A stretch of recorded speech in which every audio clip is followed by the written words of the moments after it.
जैसे कोई व्यक्ति है और कोई उसकी निंदा करता है, तो निंदा करने से उस व्यक्ति के पाप की निवृत्ति होती है, पाप नष्ट होता है। इसलिए किसी की निंदा करनी ही नहीं चाहिए। प्रशंसा तो करनी चाहिए लेकिन निंदा नहीं करनी चाहिए। काक क्या कहते हैं कोयल को, पता है? काक कहते हैं कि ये जो कोयल है ना, इसका जो कंठ है बड़ा कठोर है, बड़ी कर्कश बोलती है। अपने लिए नहीं कहता है वो काव काव करता है। यह कोयल मीठी बाणी बोलती है, लेकिन जो काग है वो कहते हैं कि ये इसका कठोर कंठ है।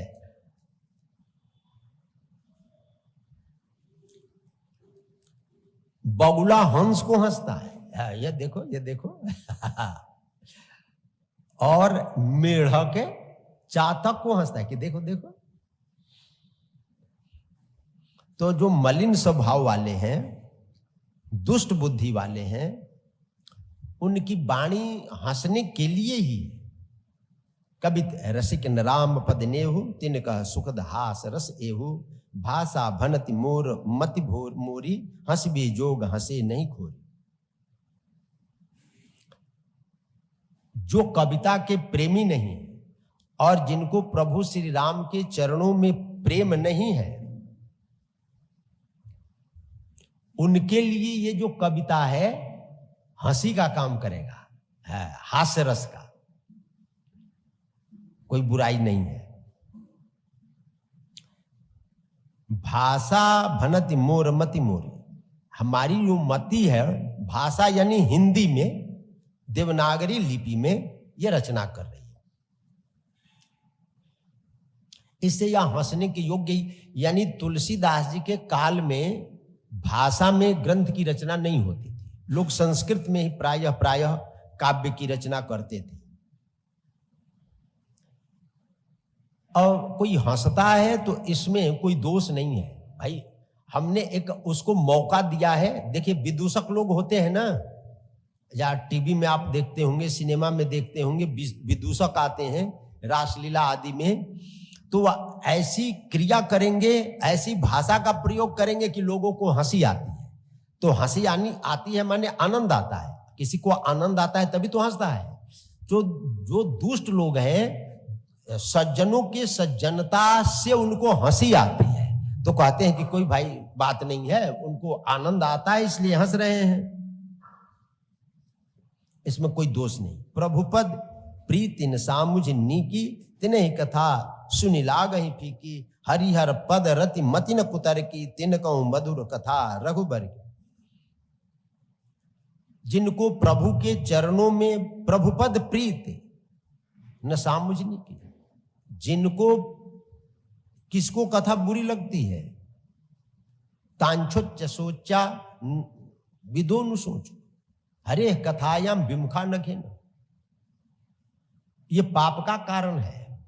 जब पाप मति में छाई रहती है, मन में छाया रहता है, अंतःकरण में पाप की वृद्धि रहती है, तो वो भगवत कथा में रुचि उत्पन्न नहीं करने देता है, प्रभु का पावन चरित्र सुनने नहीं देता है, और न प्रभु के चरणों में प्रेम करने देता है। ये पाप का परिणाम है। तो जिनको प्रभु के चरणों में प्रेम नहीं है, जिनको उचित समझदारी नहीं है, ज्ञान नहीं है, उनको तुलसीदास जी कह रहे हैं कि हम जिस कथा की रचना कर रहे हैं उनको ये कथा फीकी लगेगी।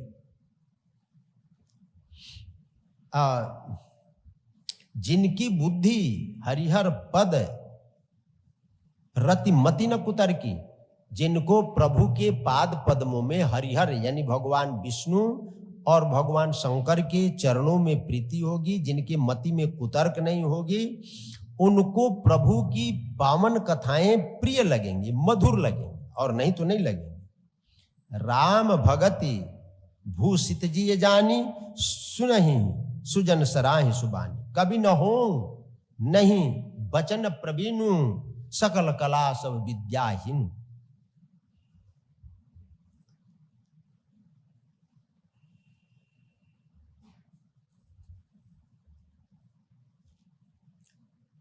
कहते हैं कि घी का लड्डू टेढ़ो भला, इसमें घी मिल जाए, चीनी मिल जाए, वो तो मीठा ही लगेगा। तो प्रभु का चरित्र चाहे कैसा भी हो,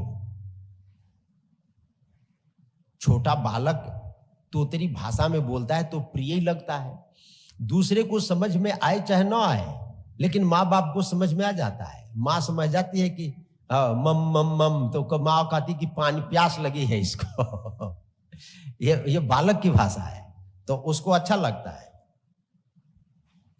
तो वो हमारी ये चाहे कैसी भी रचना हो, प्रभु पद प्रीति से युक्त होने के कारण, राम भक्ति से भूषित होने के कारण जो सज्जन लोग हैं वो सुनेंगे और उसकी प्रशंसा करेंगे। और तुलसीदास जी कह रहे हैं कि मैं न तो कवि हूं न वचन में प्रवीण हूं, संपूर्ण कलाओं से विद्याओं से मैं हीन हूं। आकर आखर अर्थ अलंकृत नाना, छंद प्रबंध अनेक विधाना, भाव भेद रस भेद अपारा, कवित दोष गुण विविध प्रकारा। ये कविता में अनेक दोष होते हैं, अनेकों दोष होते हैं। देखिए, अक्षर है, अर्थ है, अलंकार है, अनेक प्रकार की छंद रचना है, रसों में भावों में अनंत भेद है। ये कोई चाह कर भी सांगोपांग पूर्ण नहीं कर सकता है। एक भगवान के अलावा दूसरे को कभी कहा ही नहीं जाता है। एक भगवान है, वही ज्ञानी है। हिरण्यकश्यपु ने ऐसा वर मांगा था कि शायद पृथ्वी के ऊपर उसका तोड़ निकालने वाला कोई नहीं था। न रात में मरूं, न दिन में मरूं, न बाहर मरूं, न भीतर मरूं, न ऊपर मरूं, न नीचे मरूं, न अस्त्र से मरूं, न शस्त्र से मरूं, न मनुष्य से मरूं, न सिंह से मरूं, न नाग से मरूं, न देवता से मरूं, न असुर से मरूं, न पशु से मरूं, न पक्षी से मरूं। अब ये कौन इसका तोड़ निकालता? तो भगवान नरसिंह रूप में प्रकट हुए। हम मारने लगे तो कहने लगा कि आप क्यों मार रहे हो भाई, हमको तो वरदान मिला है कि मैं बाहर भीतर नहीं मरूंगा। कहे कि देहरी पर हो न बाहर हो न भीतर हो। कहे कि मुझे वरदान मिला है कि न मैं ऊपर मरूं न नीचे मरूं। तो कहे न ऊपर हो न नीचे हो, मेरी जांग पर हो। मुझे वरदान मिला है कि न मैं रात में मरूं न दिन में मरूं, न रात है न दिन है, संध्या है, अब मार दूं।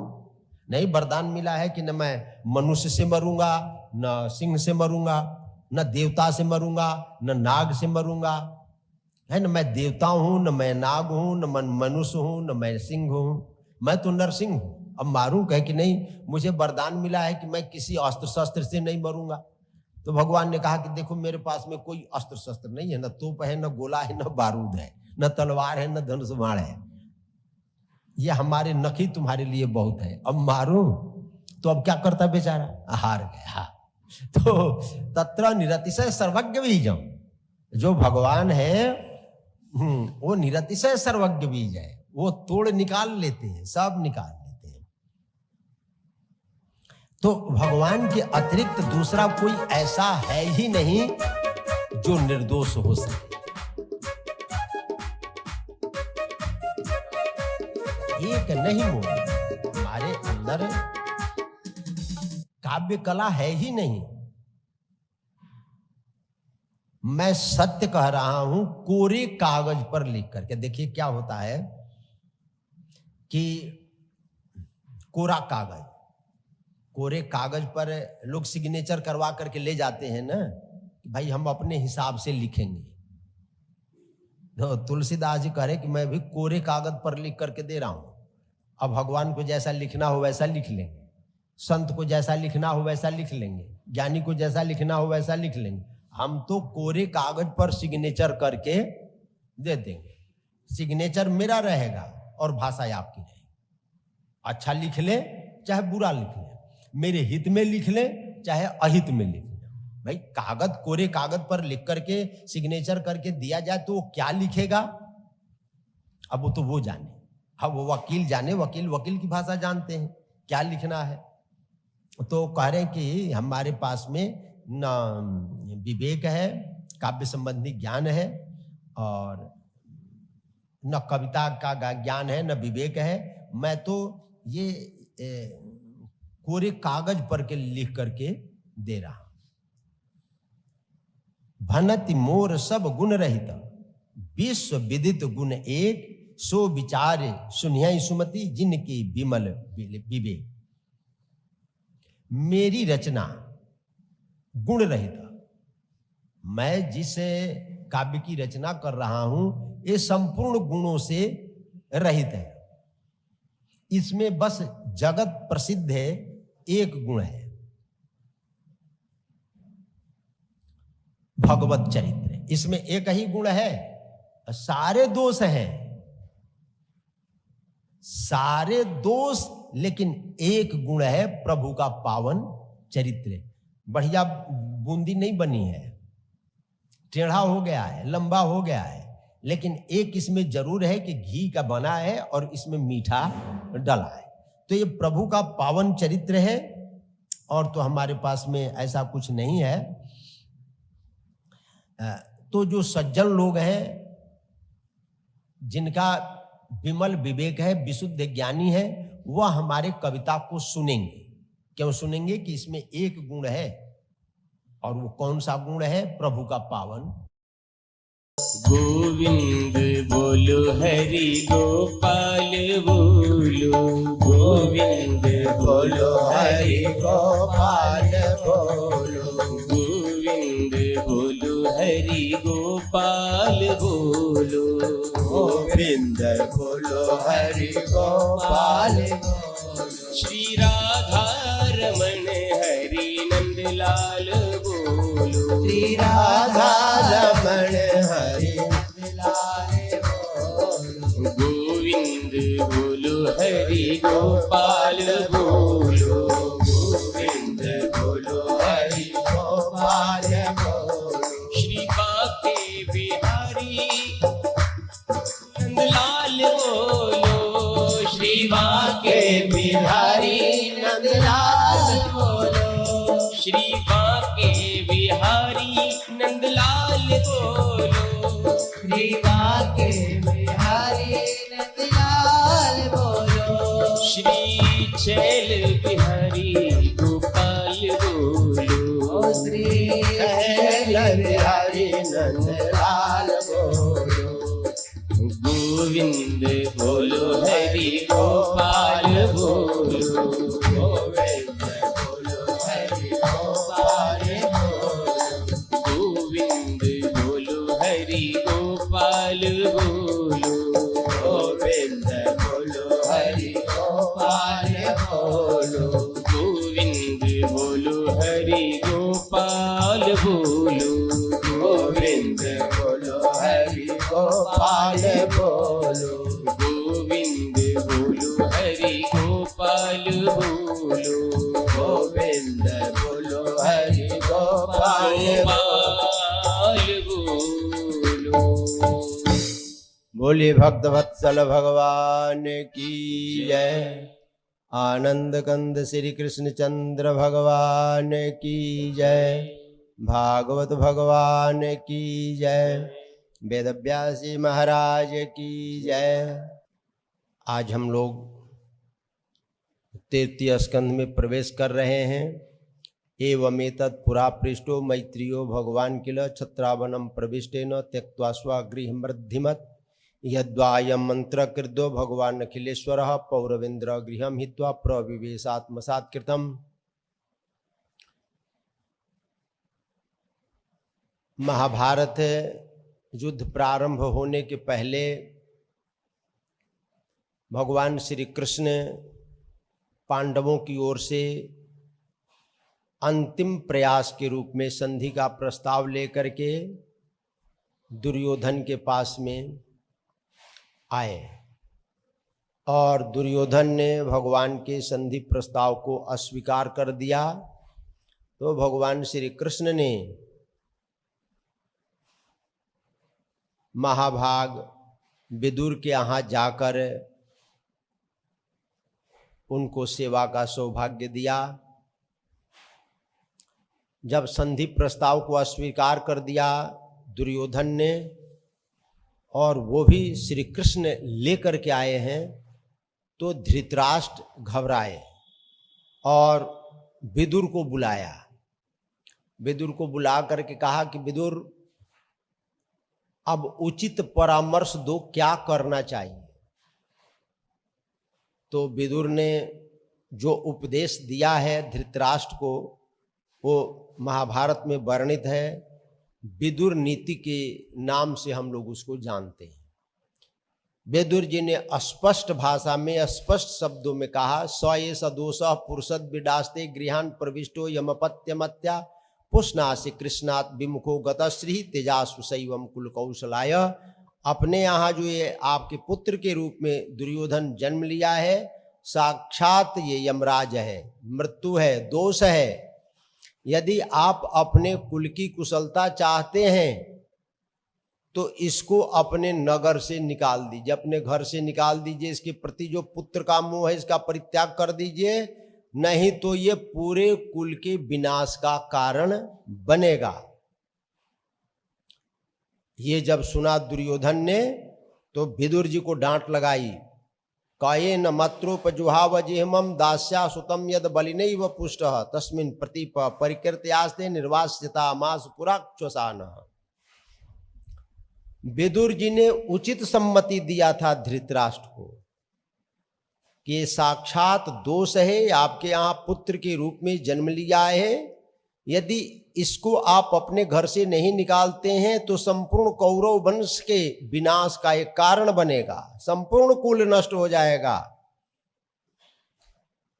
दुर्योधन ने सुना, पूछा, इस दासी पुत्र विदुर को किसने बुलाया है?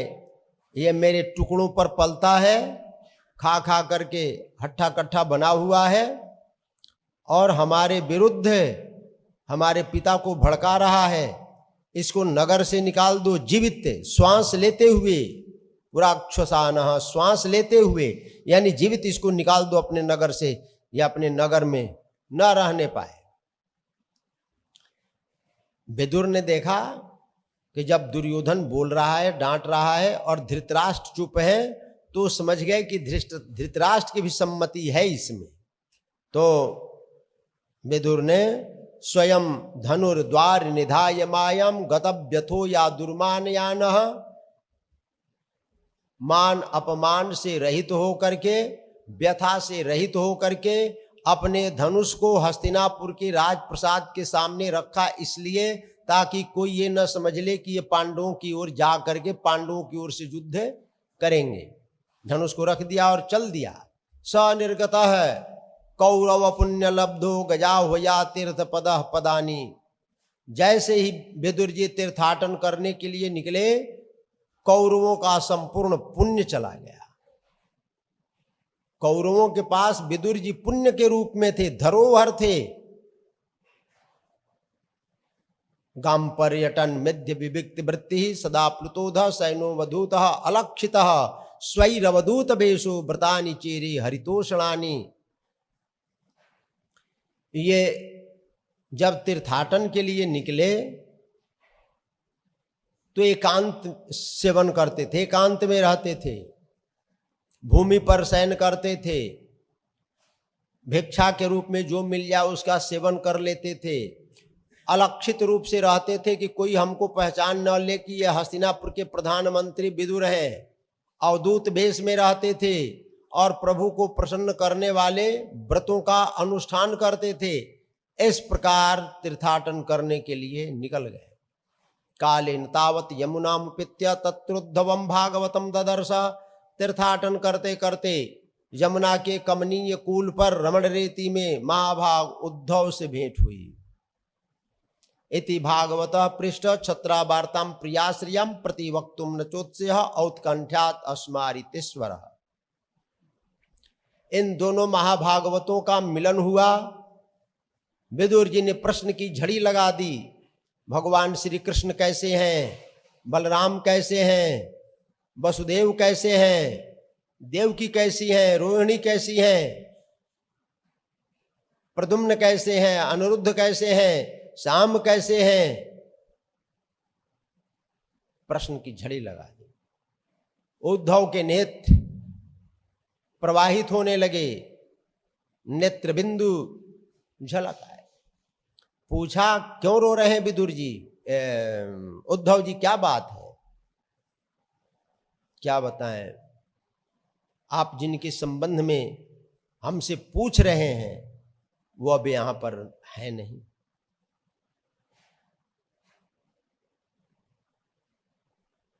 क्या हुआ? अथति तदनुज्ञाता भुक्त्वा पित्वा च वारुणम तया बिभ्रंसित ज्ञाना दुरुक्तिर्बर्म पसप्रशो।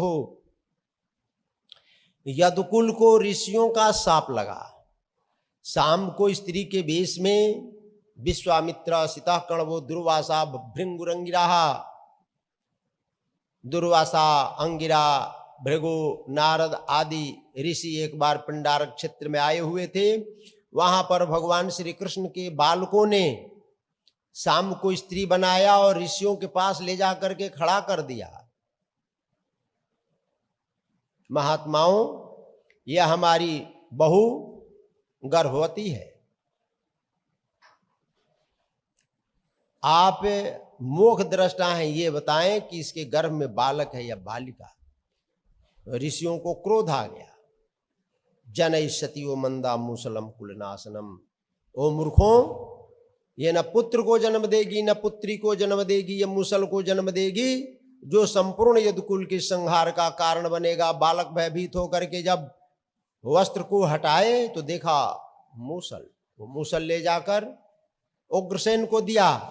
उग्रसेन ने चूरा करवा करके और समुद्र में डलवा दिया। बहते बहते वो प्रभास क्षेत्र में जा करके एरका नाम का घास बन गया, जिसको उखाड़ने पर वो लौह मुदगर का रूप धारण कर लेता था। जब द्वारिका में अपशकुन होने लगा तो सब के सब यादव प्रभास क्षेत्र में गए, वहां पर यज्ञ आदि किया, ब्राह्मणों को भोजन कराया, दक्षिणा दिया। ब्राह्मणों की आज्ञा से सब यादव भोजन किए, फिर मदिरा पान की। अथ ते तदनुज्ञाता भुक्त्वा पित्वा च वारुणिम। वारुणी मदिरा का पान किया और जिसके पीने से बुद्धि भ्रमित हो गई, सब आपस में लड़ने भिड़ने लगे और सब लड़ भिड़ करके नष्ट हो गए। और भगवान ने जाते समय पुरा मया प्रोक्त मजायनाभि पद्मे निसन्नाय ममादि सर्गे ज्ञानम परम मन महिमा भासम यत सूर्यो भागवतम वदंती। जब भगवान जाने लगे तो भगवान ने हमको भागवत धर्म का उपदेश दिया। विदुर जी ने कहा कि जिस भागवत धर्म का उपदेश आपको भगवान श्री कृष्ण ने दिया है, उस भागवत धर्म का उपदेश आप हमें भी दें। उद्धव जी ने कहा कि मैं नहीं दूंगा। जब भगवान श्री कृष्ण स्वधाम जाते समय हमको भागवत धर्म का उपदेश दे रहे थे, उस समय महाभाग मैत्रेय जी भी वहीं पर उपस्थित थे। हम दोनों ने उस अमृत संवाद का श्रवण किया है। यदि आपको वो तत्व जानना है तो उसके लिए आपको महाभाग मैत्रेय के पास जाना पड़ेगा, क्योंकि भगवान श्री कृष्ण ने मेरे सामने ही कहा था कि जब मेरा प्रिय भक्त विदुर मिले तो इस भागवत धर्म का उपदेश आप उसको भी दीजिएगा। तो विदुर जी महाराज उद्धव जी से विदा लेकर के और हरिद्वार में आए। द्वारी दुनद्या ऋषभा कुरुणाम मैत्रेयमासीन मगाधबोधम छत्तोपसित्या च्युतभाव शुद्ध पप्रक्ष सौशल्य गुणाभितृप्त। महाज्ञान से संपन्न, अगाध ज्ञान से संपन्न महाभाग मैत्रेय मुनि हरिद्वार में अपने आश्रम में बैठे हुए थे। उनके पास विदुर जी पहुंचे, दंडवत प्रणाम किया और प्रश्न किया, सुखाय कर्माणि करोति लोको न तै सुखम वान्यदुपारमं वा बिंदेत भूयस्ततेव दुःखम यदत्र युक्तम भगवान वदिन्नः। प्रभो, संसार के समस्त प्राणी सुख की प्राप्ति के लिए कर्म करता है। संसार में कोई नहीं चाहता है कुंती को छोड़ दे।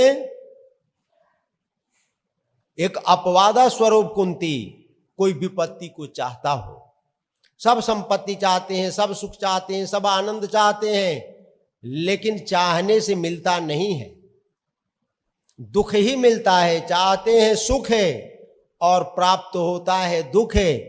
इसमें क्या कारण है? कस्तृप्नुया तीर्थ पदो विधाना सत्रे सुवासुरिभिर्यमानात् यह कर्णनाड़िम पुरुषस्य यातो भव प्रदाम गेहरतिम छिन्नति। प्रभु का पावन चरित्र ऐसा है, भला उससे कौन तृप्त हो सकता है? और आपके जैसे बड़े बड़े ऋषियों ने यज्ञों के अवसर पर प्रभु के पावन चरित्रों का गान किया है, जो जीव के कर्ण नाड़ी के द्वारा अंतःकरण में प्रविष्ट होकर के जन्म जन्मांतर के संपूर्ण पापों को धो डालते हैं। तांछुच्च सोच्चान विदोन सोचे हरे कथायाम विमुखा नघे न छिणोति देवो निमिषस्तु ये सा मायुर्वृथा बाद गति स्मृति नाम। प्रभु का चरित्र सुनने में प्रिय क्यों नहीं लगता है? हम भगवान की कथा सुनने में रस क्यों नहीं प्राप्त करते हैं? कहे कि पूर्व जन्म के पाप के कारण, दूसरा कोई हेतु नहीं है। पूर्व जन्म का पाप जब जीव के अंदर होता है तो वो उसको प्रभु के पावन चरित्र सुनने में प्रेरित नहीं करता है। वृथा में हम लोगों की ये जीवन बीती जा रही है। मैत्रेय मुनि ने कहा कि आप कोई साधारण मानव नहीं है महाराज। मांडव्य सापात भगवान प्रजा संयमनो यमः भ्रातु छित्री भुजिष्यायाम जातः सत्यवती सुता। आप साक्षात यमराज हैं, मृत्युदेव। मांडव्य ऋषि के शाप के कारण 100 वर्ष के लिए आप इस शूद्र की योनि में विदुर के रूप में जन्म लिए हुए हैं। विदुर जी ने कहा कि भगवान गुरुदेव, मैं ये जानना चाहता हूं कि प्रलय काल के पश्चात संसार की सृष्टि कैसे होती है, कौन करता है, किस प्रकार से करता है, इसको आप हमें समझाएं। मैत्रेय मुनि ने कहा सावाय तस्य संद्रष्टु शक्ति सदा सदात्मिका माया नाम महाभाग यो येदम निर्ममे विभु। भगवान की एक निज शक्ति है, स्वशक्ति। कौन सी? माया। जैसे अग्नि की शक्ति दाहकता है, सूर्य की शक्ति प्रकाशिका है, चंद्रमा की शक्ति शीतलता है, उसी प्रकार भगवान की एक शक्ति है जिसका नाम है माया। माया नाम महाभाग। और उसी माया के संयोग से भगवान इस संसार का निर्माण करते हैं। जब प्रलय काल होता है, द्रव्यम कर्म च कालश्च स्वभावो जीव एव च वासुदेवात् परो ब्रह्म न चान्यो अर्थोस्ति तत्वतः। द्रव्य, कर्म, काल, क्रिया, स्वभाव और जीव। द्रव्यम कर्म च कालश्च स्वभावो जीव एव च, ये भगवान की 5 शक्तियां अनादि हैं। और उनमें भी 3 प्रमुख हैं, कालम कर्म स्वभावम च मायेषु मायया स्वया विष सृजात्मनः कायम नाभिनंदस्तमोमय। भगवान की जो 3 शक्तियां हैं, काल शक्ति, कर्म शक्ति और स्वभाव शक्ति, जब जीवों का संस्कार महाप्रलय के अवसर पर पक जाता है, तब ये तीनों शक्तियां ये कभी सोती नहीं है। भगवान सोते हैं योग निद्रा में, लेकिन भगवान की जो त्रिधा शक्तियां हैं कभी विश्रांति को प्राप्त नहीं होती हैं, हमेशा जागते रहती हैं। यदि ये सो जाएं तो न संसार का सृजन होगा, न संसार का पालन होगा, न संसार का संहार होगा। तो ये तीनों शक्तियां हमेशा जागती हैं। ये प्रलय काल के अवसर पर भगवान को जगाती हैं कि उठो उठो प्रभु उठो। अब भगवान जागते हैं योग निद्रा से। जैसे ही जागते हैं तो उनके चेतन की शक्ति जो तीन गुण हैं, सत्व रज और तम, त्रैगुण्यम, ये तीनों गुण, इनके ऊपर भगवान की चेतन की शक्ति पड़ती है। तो चेतन की शक्ति पड़ते ही ये विषम हो जाते हैं। विषम प्रलय का नाम है प्रकृति की साम्यावस्था, त्रिगुण की साम्यावस्था, और सृजन का मतलब है प्रकृति की वैषम्यावस्था, वैषम्या दशा। प्रकृति जब वैषम्य होती है तो संसार का सृजन होता है, और प्रकृति जब सम होती है तो संहार होता है। बराबर बराबर जहां प्रकृति हुई, संसार समाप्त। और जैसे ही प्रकृति वैषम्य हुई, विषम, प्रकृति साम्य अवस्था का मतलब है कि प्रकृति समान रूप से, सत्व रज तम, ये तीनों गुण जब बराबर बराबर रहते हैं तो प्रलय रहता है। और तब तक प्रलय रहता है जब तक भगवान की दृष्टि इन पर न पड़े। और जैसे ही भगवान की दृष्टि इनके ऊपर पड़ती है तो ये विषम हो जाते हैं। और जैसे ही ये विषम होते हैं तो संसार का सृजन प्रारंभ हो जाता है।